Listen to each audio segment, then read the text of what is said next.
What is up guys, welcome back to the channel. This is Dr. Hammerstack, and before I go any further with this type of videos, I have to tell you that I do not have the S20 Fan Edition with me, the S20 FE, but I have already ordered it. I'm waiting for it to arrive in about a week or two, so stay tuned to this channel if you want to see the hands-on on the S20 FE, because I'm super excited for this and I decided to come out with a video for you guys to encourage you guys to buy this best 2020 Samsung phone you can get right now, and I just want to do this video for you guys. So if you have followed this channel, you know that I've used the S20 Plus for a good 3 to 4 months. I've used the Galaxy Note 20 Ultra recently, I've used the Galaxy S10e and also the OnePlus 8 Pro. So why did I mention all these 4 phones is because the S20 FE is the sweet spot when it comes to all of these 4 phones combined, and I feel like, you know, this phone is really very good. So basically, what is the S20 FE? This is the S20e that we did not get at the start of the year. Like if you see the S10 series last year, they did release the S10e, S10 and S10 Plus.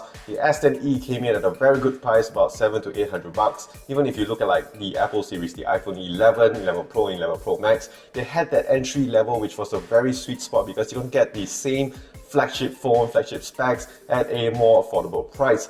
This year though, they did not release that. They came out with the S20, 20 Plus and 20 Ultra, which was a bit confusing because they came out at $1,000. And if you have seen the video about the S10e, I talk a lot about this phone being a very good value to performance kind of phone. Even if you get this phone in 2020, this phone right here, in terms of that value to performance, that is all about it. It's a very good deal because you're gonna get all its features, everything in such a good phone like this, a compact phone like this. And when it came to the S20 Plus, you guys know how it is. I made a whole video about it. Overall good phone, good features or whatsoever, but because of that crappy Exynos chipset, it was very hard for me to recommend that phone because, you know, that phone kept giving me problems, heating issues, crashing issues and so on, so I could not really comfortably recommend that phone. Then comes the Galaxy Note 20 Ultra. I'm not going to even talk about the Galaxy Note 20 because might as well you just get the Note 10 Lite. I have a whole video about it. But the Note 20 Ultra, they did improve the Exynos chip on it, which I am pretty impressed.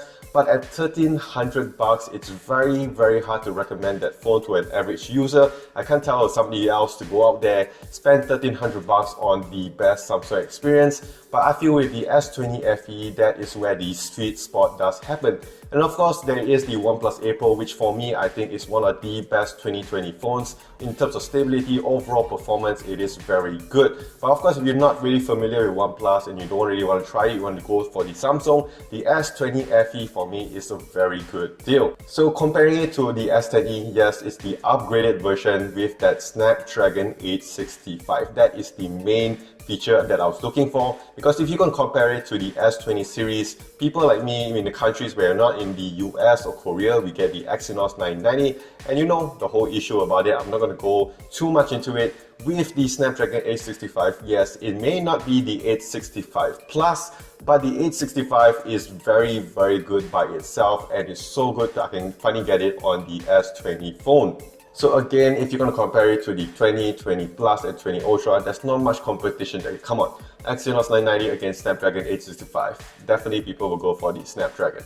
And then let's go on to the Note 20 Ultra. Again, it's a bit better, that phone, but again, I cannot recommend because this phone, $700 compared to $1,300, that's about like half the price, and you're going to get better performance on the Galaxy S20 FE.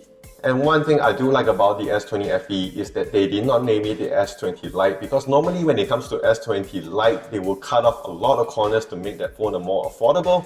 But no, Samsung did picture this S20 FE as part of their flagship lineup. So you're going to get all your flagship features. You're going to get an IP rating, you're going to get wireless charging, you're going to get a HD Plus display with 120 Hz. Yes, some people may say like, you know, Quad HD Plus is the best, blah blah blah, you know, they don't give you that on the phone, but you know what, who cares? Because if you get the S20 series or the Note 20 Ultra, you can't even use Quad HD Plus at 120 Hz. Samsung just doesn't allow it. On the OnePlus 8 Pro, you can have that option, but I don't really use it because it does drain the battery a lot. So I just keep it at 120 Hz at HD Plus. That is a very sweet spot, and they kept it with the S20 FE. So other stuff, you can get a big battery, 4500, again wired and wireless charging. What more can you ask for? Of course, it's plastic at the back, but in the end, who cares? It's a $700 phone, very good flagship phone to get in 2020. And also not to forget, you're going to get the same flagship cameras on the S20 FE. You're going to get the same 12 megapixel sensor, the ultra wide and telephoto, whatever so on, the same one that was on the S20, S20 Plus. So again, very good shots, very good camera hardware, the same thing again on the S20, S20 Plus. So I'm not going to be worried in terms of the camera department. So that is it. Those are my initial thoughts about the S20 FE. For me, I am super excited for this phone because I feel like, this year Samsung released the price too high and now they've made it more affordable for such a flagship phone, and I cannot not talk about this phone because it's really a good deal. So yes, those are just my initial thoughts of the S20 FE. Do leave a comment down below if you think of getting one, and let me know, have a good discussion down there. If you did enjoy this video, do click that like and smash that subscribe button down below for more videos like this in the future and to keep up with me when the phone does arrive. So do follow me on my socials as well on Twitter, Instagram, Facebook, and also here on YouTube at Dr. Hummus Tech.